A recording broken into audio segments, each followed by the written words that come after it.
7:09 is the time on Good Morning Zimbabwe. The Ebola virus causes an acute serious illness which is often fatal if untreated. And then on the 8th of August this year, the WHO Director General declared this year's outbreak a public health emergency of international concern. Global health officials have been working day and night to stop the spread of the disease. In the studio, we are joined by one such person, Dr. Peter Kilmarx, who is the Country Director of the Zimbabwe Office for the United States Centers for Disease Control and Prevention, CDC-Zimbabwe. He spent 6 weeks in Sierra Leone, where he served as CDC's Ebola response team leader. Welcome you to Good Morning Zimbabwe. Thank you, Tracy. Good morning. And Zimbabwe Breaker Live, Dr. Kilmarx. Thank you. It's good to be home. I don't know if I should be greeting you or, sitting close to you like this. Thank you. But anyway, tell us about how would you describe your experience in Sierra Leone? Well, it was very challenging. Ebola, I think, as everyone knows, is this fatal viral infection. It spread from person to person through families and to healthcare workers.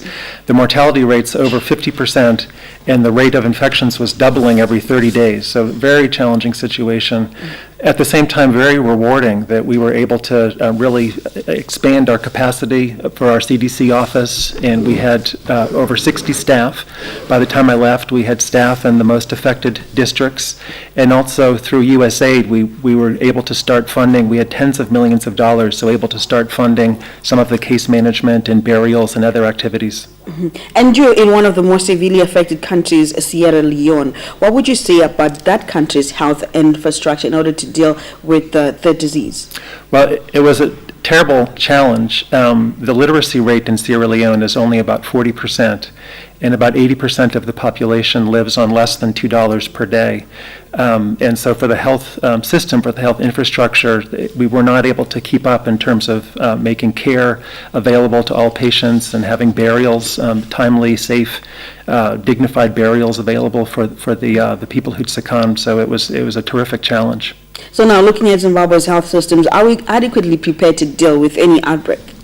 I think Zimbabwe has a lot of advantages that over the years there's been a lot of work done just on training, on the staffing, supporting the staffing. We have in place, there's a weekly disease surveillance system, so all health facilities can report any notifiable disease by cell phone.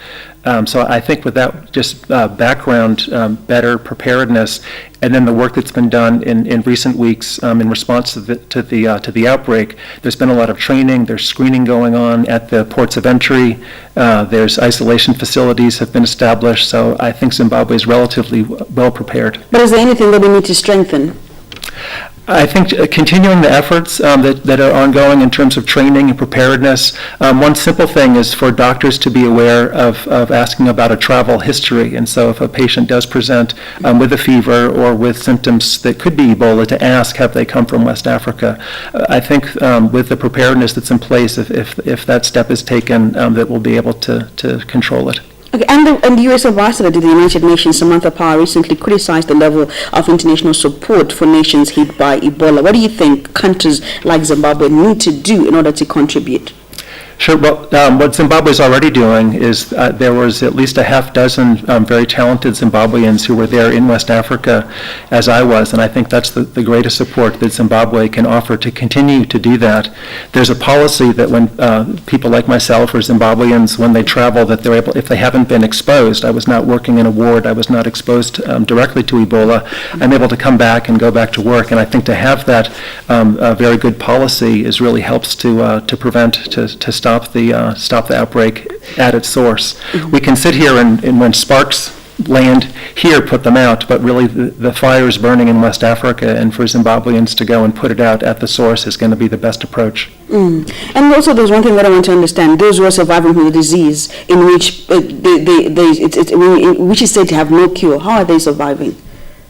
Well, we provide supportive care, and so hydration, IV or oral rehydration, and I guess like any infection, they're survivors of influenza or measles or anything else, and so in this case it is a high mortality, but there are a number of people, especially with the supportive care, who do survive. Mm-hmm. And what are some of the reasons why Ebola keeps spreading in these areas? You mentioned earlier on, I guess. We think it's not 100% certain. We think the reservoir is in a fruit bat. a bat that's found throughout Central Africa, and also we're now realizing into West Africa. And so it's from hunting and butchering bats. It can also get into monkeys and other non-human primates. So it's hunting and butchering of bushmeat, Okay. and then it's person-to-person spread from there. And perhaps you can end with your assessment of Ebola, the situation at present. Is the global community winning the war or response against Ebola? Well, we're in the middle of this terrific struggle. The numbers of cases, the rate of cases continues to increase. It's also very disruptive for other just normal pregnancies and malaria. The health system there is unable to respond because of the Ebola.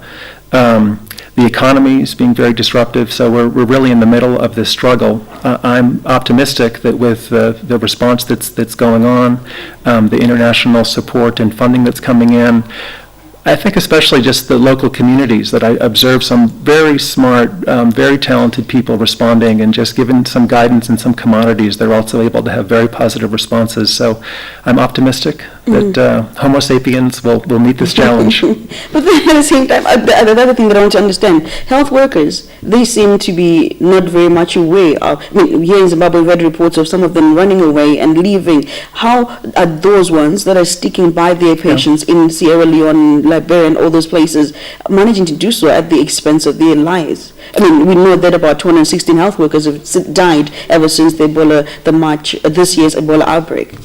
Well, there's some very heroic people, and they are being provided with training and with the personal protective equipment to protect themselves, but the risk is still there. I think they really need to be recognized as some very wonderful, heroic people.